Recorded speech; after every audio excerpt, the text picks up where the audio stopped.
good enough. Hello, TED women, what is up? My name is Maysoon Zayid, and I am not drunk, but the doctor who delivered me was.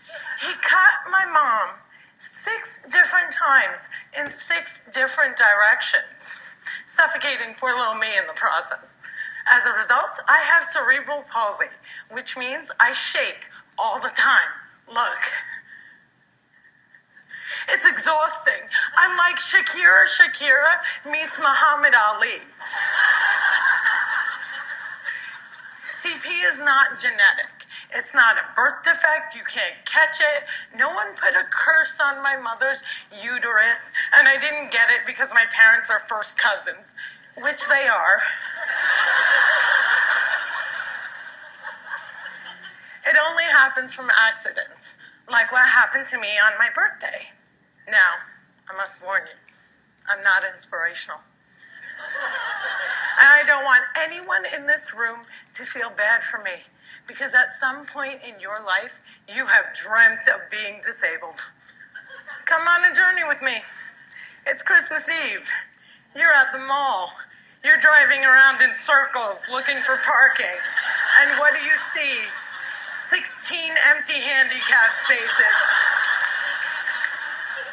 And you're like, God, can't I just be a little disabled?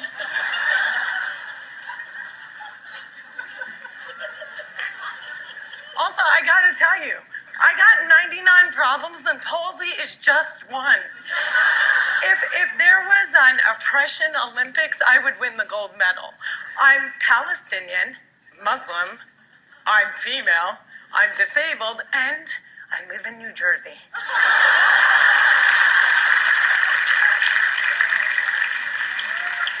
If you don't feel better about yourself, maybe you should. Cliffside Park, New Jersey is my hometown. I have always loved the fact that my hood and my affliction share the same initials. I also love the fact that if I wanted to walk from my house to New York City, I could. A lot of people with CP don't walk, but my parents didn't believe in can't. My father's mantra was, you can do it. Yes, you can.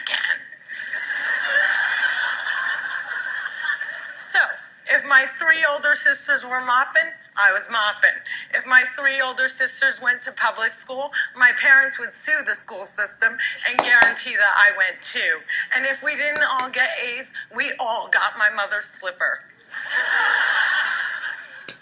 My father taught me how I walk when I was 5 years old by placing my heels on his feet and just walking. Another tactic that he used is he would dangle a dollar bill in front of me and have me chase it. My inner stripper was very strong, and by the first day of kindergarten, I was walking like a champ who had been punched one too many times. Growing up, there were only 6 Arabs in my town, and they were all my family. Now there are 20 Arabs in town, and they are still all my family. I don't think anyone even noticed we weren't Italian.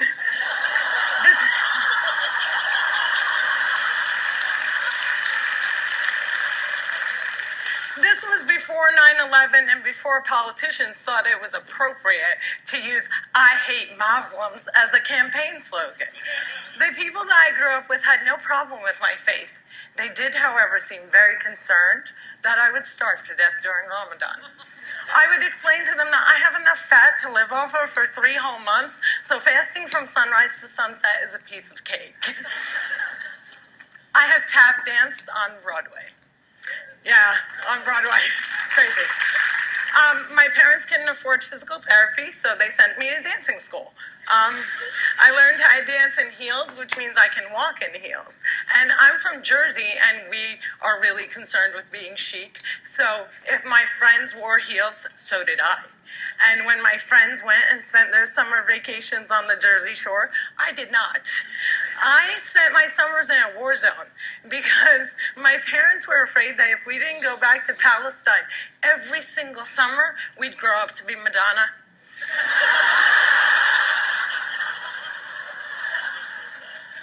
Summer vacations often consisted of my father trying to heal me. So I drank deer's milk, I had hot cups on my back, I was dunked in the Dead Sea, and I remember the water burning my eyes and thinking, it's working, it's working. But one miracle cure we did find was yoga. I have to tell you, it's very boring. But before I did yoga, I was a stand-up comedian who can't stand up. And now I can stand on my head.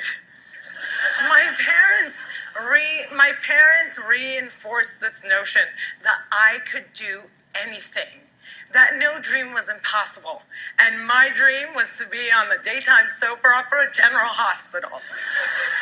I went to college during affirmative action and got a sweet scholarship to ASU, Arizona State University, because I fit every single quota. I was like the pet lemur of the theater department.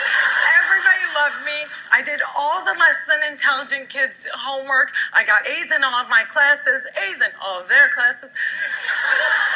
Every time I did a scene from The Glass Menagerie, my professors would weep. But I never got cast. Finally, my senior year, ASU decided to do a show called They Dance Real Slow in Jackson. It's a play about a girl with CP. I was a girl with CP. So I start shouting from the rooftops, I'm finally going to get a part. I have cerebral palsy. Free at last. Free at last.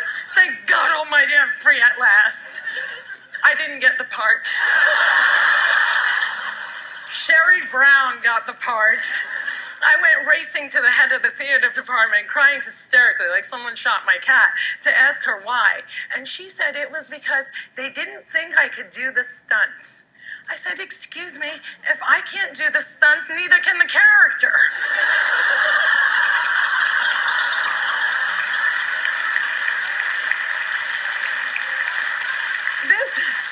This was a part that I was literally born to play, and they gave it to a non-palsy actress. College was imitating life. Hollywood has a sordid history of casting able-bodied actors to play disabled on screen. Upon graduating, I moved back home, and my first acting gig was as an extra on a daytime soap opera. My dream was coming true, and I knew that I would be promoted from diner to wacky best friend in no time. But instead, I remained a glorified piece of furniture that you could only recognize from the back of my head.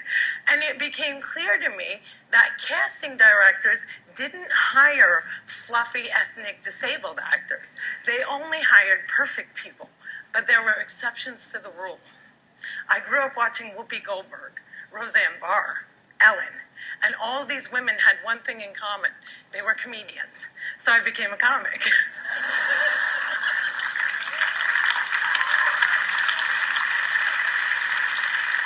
My first gig was driving famous comics from New York City to shows in New Jersey, and I'll never forget the face of the first comic I ever drove when he realized that he was speeding down the New Jersey Turnpike with a chick with CP driving it.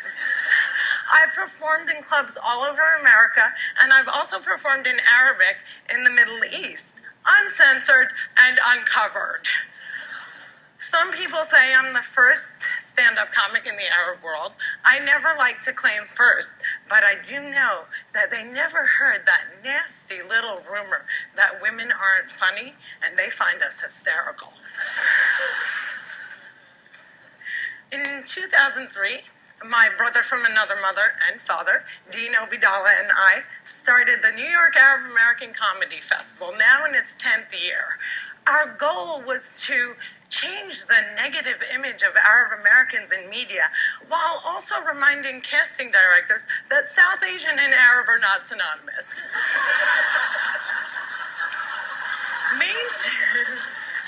Mainstreaming Arabs was much, much easier than conquering the challenge against the stigma against disability. My big break came in 2010. I was invited to be a guest on the cable news show Countdown with Keith Olbermann. I walked in looking like I was going to the prom, and they shuffle me into a studio and seat me on a spinning rolling chair. So I looked at the stage manager and I'm like, excuse me, can I have another chair? And she looked at me and she went, 5, 4, 3, 2, and we were live, right? So I had to grip onto the anchor's desk so that I wouldn't roll off the screen during the segment. And when the interview was over, I was livid. I had finally gotten my chance and I blew it. And I knew I would never get invited back. But not only did Mr. Oberman invite me back, he made me a full-time contributor and he taped down my chair.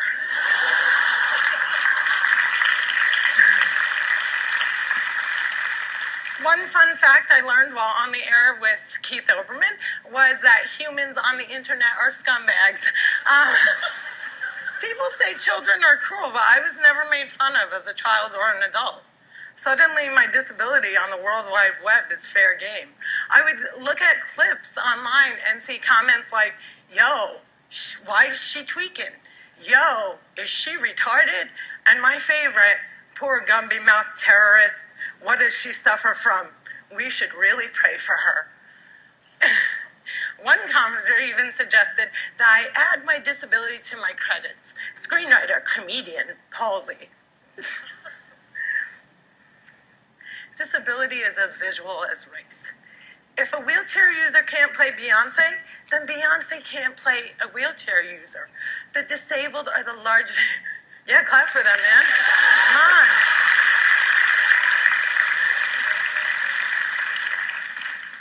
People with disabilities are the largest minority in the world, and we are the most underrepresented in entertainment. The doctor said that I wouldn't walk, but I am here in front of you. However, if I grew up with social media, I don't think I would be.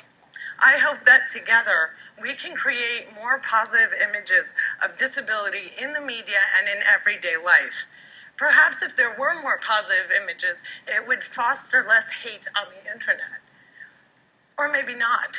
Maybe it still takes a village to teach our children well. My crooked journey has taken me to some very spectacular places. I got to walk the red carpet, flanked by soap diva Susan Lucci and the iconic Lorraine Arbus. I got to act in a movie with Adam Sandler and work with my idol, the amazing Dave Matthews. I toured the world as a headliner on Arabs Gone Wild. I was a delegate representing the great state of New Jersey at the 2008 DNC, and I founded Maysoon's Kids, a charity that hopes to give Palestinian refugee children a sliver of the chance my parents gave me. But the one moment that stands out the most was when I got, before this moment,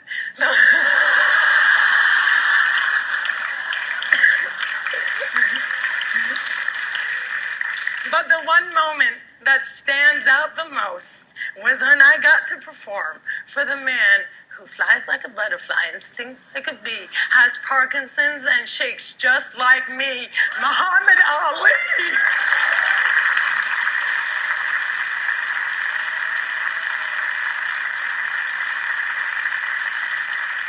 It was the only time that my father ever saw me perform live, and I dedicate this talk to his memory. Allah yarhamak yaba. My name is Maysoon Zayid, and if I can, you can.